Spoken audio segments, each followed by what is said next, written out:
Hi, my name's Steve North. I'm the Director of Instruction here at the St Andrews Links Golf Academy. Today we're going to look at live putting and making your practice more realistic.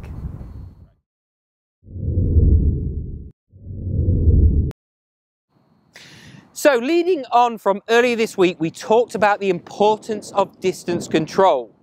Of course, we had the 4 shafts on the ground, we were rolling it past the first 2 and not beyond the second. Now that's a great exercise to practice, and again, multiple balls will improve your feel and your touch. But of course, when you go onto the golf course, you don't have the luxury of that 2nd or 3rd or 4th golf ball. So what we have to do is make our practice realistic. So what I've got here are 4 different balls in 4 different positions. Some are obviously longer, and of course some are shorter. So I need to be able to put the correct pace on with the first putt and the first go. So again, it's more realistic to what we have on the golf course. Now what we have on this particular green is we have a high point over here and a low point over here. So straight away, of course, I know that this putt here is going to be quite quick, as is the one above the hole. So they're going to have to be a little bit more conservative in their pace. Whereas this one and the one to my right here, of course, we can be a little bit more aggressive at those. So let's go ahead. So I can see here that it's a little bit left to right. So I'm just going to put a couple of practice strokes here to try and get the correct pace.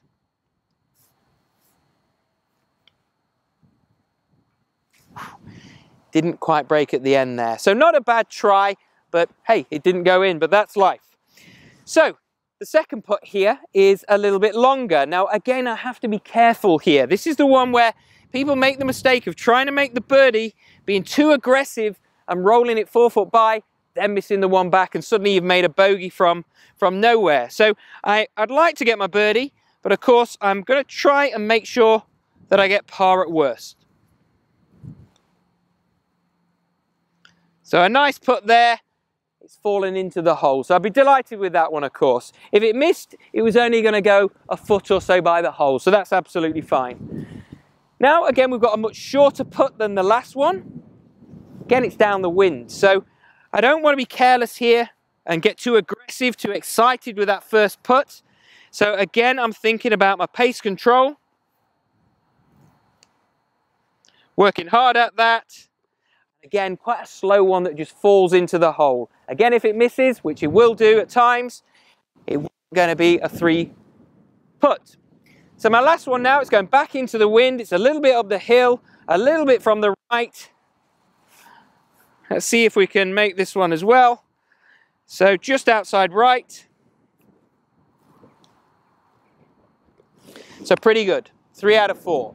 Now the important thing there was not that I held 3 out of the 4 putts, it was that the pace was right on each one of them. Whether it was the quick one from distance, or the mid-range one, or even the shorter one here. The ball was rolling at the right pace. I'm making sure at the very worst I'm going to 2-putt it.